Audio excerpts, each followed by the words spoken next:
Hi, welcome to 7 Facts. You are watching the 48th episode of the US series.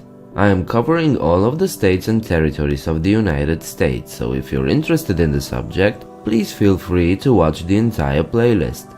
Similar videos await on my channel, so be sure to check it out and subscribe.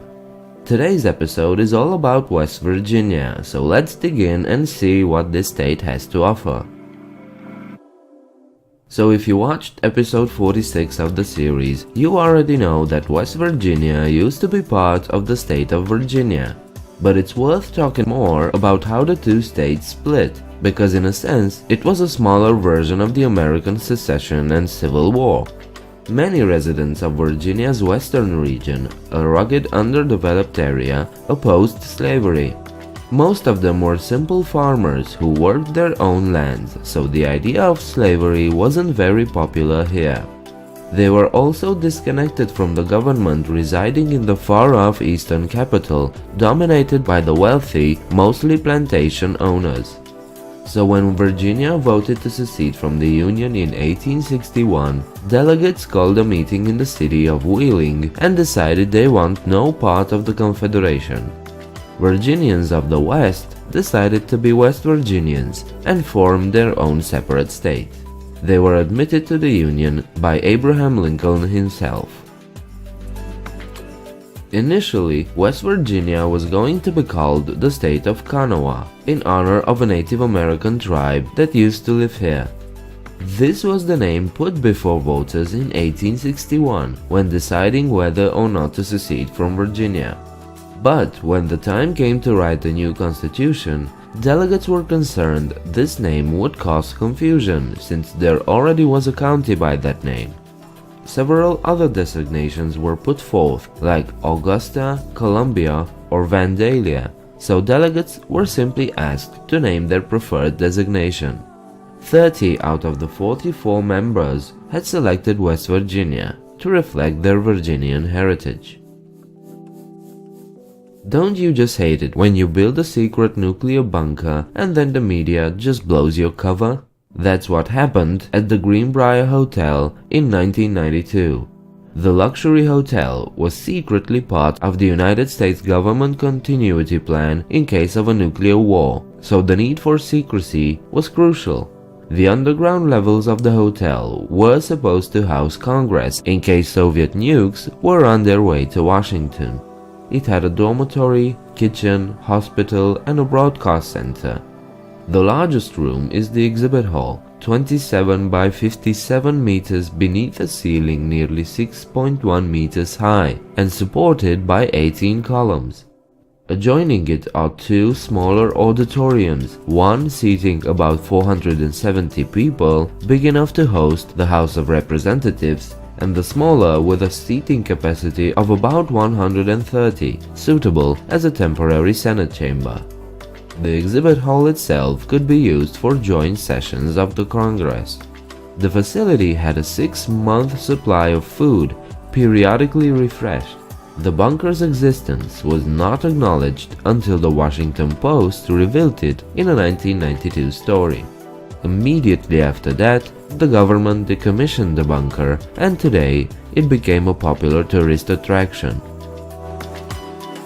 The New River, which runs through West Virginia, and North Carolina, is actually one of the world's oldest rivers. In fact, it's so old that it predates the mountains that surround it. Not many rivers in the world can have such a claim. Its two forks converge in North Carolina and then continue to stay within the crest of the Appalachians throughout the river's duration, basically eroding and cutting through the middle of the mountains as they rose up. Many scientists believe that when the Appalachian Mountains were formed, the New River simply rose up with the mountain, and that is why the New River remains in the crest of the mountains. West Virginia's politicians had a hard time settling on a capital city early on. Wheeling, the original capital, was deemed too remote, so in 1870 the government moved to centrally located Charleston. But Charleston didn't have enough suitable restaurants, hotels, or transportation, so many legislators complained. Thus, in 1975, everything shifted back to Wheeling. But that wasn't the end of it, and the debate continued. In 1877, the government decided to put the matter before voters, who chose Charleston to be the capital once again. In 1885, West Virginia's government moved again from Wheeling to Charleston for the second and final time. For each and every one of us, mothers are our most beloved and cherished person. And for most of us, Mother's Day is the day we gift and try to surprise her. This special day has its origins in Grafton, West Virginia, but originally it wasn't a day meant to be a happy occasion. It had a more somber roots.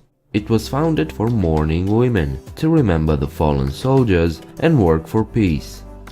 It all started in the 1850s, when West Virginia's women's organizer Anne Reeves Jarvis held Mother's Day work clubs to improve sanitary condition and try to lower infant mortality by fighting disease and curbing milk contamination. The groups also tended wounded soldiers from both sides during the US Civil War. In the post-war years, Jarvis and other women organized Mother's Friendship Day picnics and other events as pacifist strategies to unite former foes. But it was her daughter Anna who was most responsible for what we call Mother's Day, and who would spend most of her later life fighting what it had become. Anna never had children of her own, but in 1905, death of her own mother inspired her to organize the first Mother's Day observances in 1908.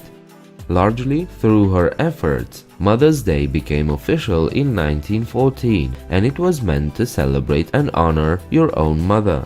Sadly, she died alone, penniless in a sanitarium in a state of dementia, after a lifetime of fighting against the commercialization of this holiday, which was always meant to be intimate and honest, and not a commercial goldmine. On November 12, 1966, 5 men who were digging a grave at a cemetery near Clandon in West Virginia claimed to see a man-like figure fly low from the trees over their heads. Shortly thereafter, on November 15, 2 young couples from Point Pleasant told police they saw a large gray creature whose eyes glowed red. They described it as a large flying man with 10-foot wings following their car while they were driving in an area outside of town. During the next few days, other people reported similar sightings. A newspaper report published in the Point Pleasant Register dated November 16, 1966 was titled "Couple See Man-Sized Bird, Creature, Something."